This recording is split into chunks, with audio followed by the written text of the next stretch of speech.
2013 Winter Wiffle Ball season opened with a divisional matchup that has rivalry written all over it. The Bay State Buttertongues traveled to Boston to face the Bombers in what proved to be a pitcher's duel to the bitter end. Veteran ready Colin Amadon saw the mound first and made himself at home, pitching a no-hitter while allowing only 2 walks. Amadon has proven himself as an elite pitcher in previous years with 2 championships under his belt as well as a defensive MVP pitching award. Stacked up against those numbers, the Buttertongues would have to match with perfection in order to hang around with the Bombers in this game.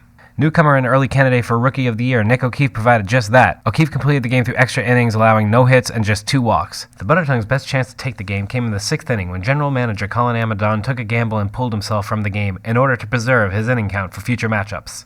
Amadon turned to the seasoned Jeremy Ellis, who proved to deserve the trust. The Tongues were able to put some balls in play but could not secure a man on base. The Bombers' late defensive effort was highlighted by Jeremy Ellis' highlight reel catch off the net. Ultimately, the Tongues fell victim to the league's extra inning rules as O'Keefe walks in the winning run in the 7th. We all look forward to these 2 teams colliding again. Our second matchup of the night would pit the Portland Panthers against the Burlington Blaze. Local celeb and former teen heartthrob Michael Whamel Waters threw out the honorary first pitch before this one got underway. Unfortunately for the Blaze, this game seemed to be over before it started. The Blaze had pitching trouble early and often while the Panthers showed the league why their offense is ranked number 1 coming into the season. The Panthers sent a message with their 33-1 victory and look to continue their dominance as the cold months progress. The 10 p.m. tilt start with a shocking opening night forfeit. The Lowell Touch-em-alls took a loss to the Panthers when they were unable to fill a full team. One must question this expansion team's dedication to the league and what type of record they will be able to muster if attendance issues continue. Star slugger and pitcher Kirk Montbleu was the sole Touch-em to attend opening night but vows to get the team together in time for next week in hopes of getting into the W column. We will be sure to track the story as more develops. In the last game of the night, the Boston Bombers finish up their Day 1 doubleheader. Visiting team Neshoba Valley Sasquatch came in loud but disappeared into the night silently after suffering a 1-0 loss. Starting pitcher Colin Amadon took the mound again for the Bombers and continued dominance from the bump. Amadon lets up 1 hit and a walk in the victory, but provided the team's only action from the batter's box. Amadon walks away with 2 singles and a double. He also forces an error which helped bring in the winning run. Sasquatch captain John Anderson gets the start for Neshoba and finishes the game out on his own. Anderson keeps the Bombers off the board until the bottom of the 4th, but then gives up a double, single, and commits the game's only error, allowing the winning run to come in. Anderson finishes the game allowing 3 hits and 2 walks. Pete Bacadoro claims the only hit for the Neshoba squad in the loss. With 1 week in the books, many questions remain, and even the boldest don't dare to make championship predictions.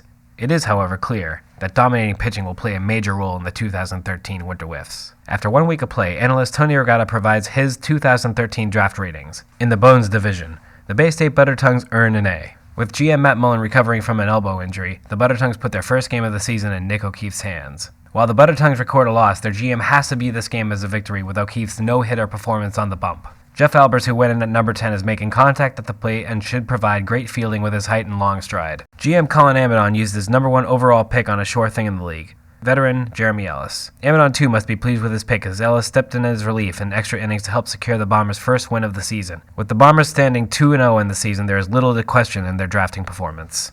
The Lowell Touch-em-alls have no score.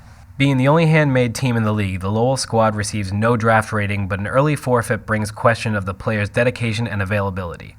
Stand-in GM Kirk Montbleu attempted to avoid the forfeit by adding veteran Ed Mangini from free agency on the very day of the season's start. Unfortunately for the Touch-em-alls, Ed was unable to make it for game time. He will, however, be a mainstay of the team for the remainder of the season. In the Grenade division, the Burlington Blaze earn a D. The Blaze suffered some bad luck on the draft night by pulling the last position in the drafting rotation. GM Mike Taft selected Patrick Keating at number 5 and John Grikowitz at number 6. The team also added Mike Houle just 2 days before opening night out of the free agency pool. While the team should be able to compete at the plate, they have yet to find a solution on the mound. This became apparent as they took a 1-33 shellacking from the Panthers in their season opener. Taft remains optimistic for the Blazes' future, but they will need to find a solution at the pitcher position if they hope to make the playoffs.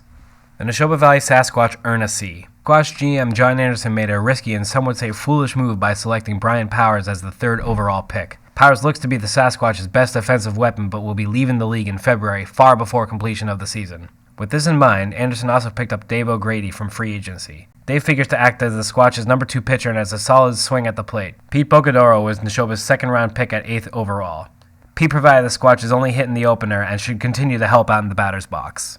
The Portland Panthers earn an A. It's tough to grade Coleman with anything but an A after the Panthers' home opener this past Tuesday. Portland Sport has the best team batting average at .500 and are over 32 in the run differential. Coleman, who is arguably the best all-around player in the league, selected Kevin Peabody with the number 2 overall pick. Peabody should figure into the pitching rotation as the season progresses and has been known to have home run power in the past. Matt Clifford, picked second to last in last year's draft, has been a pleasant surprise for the squad. Clifford being a lefty presents problems for other teams both at the plate and on the mound. GM Malcolm Coleman appears to have scored well with both of his picks.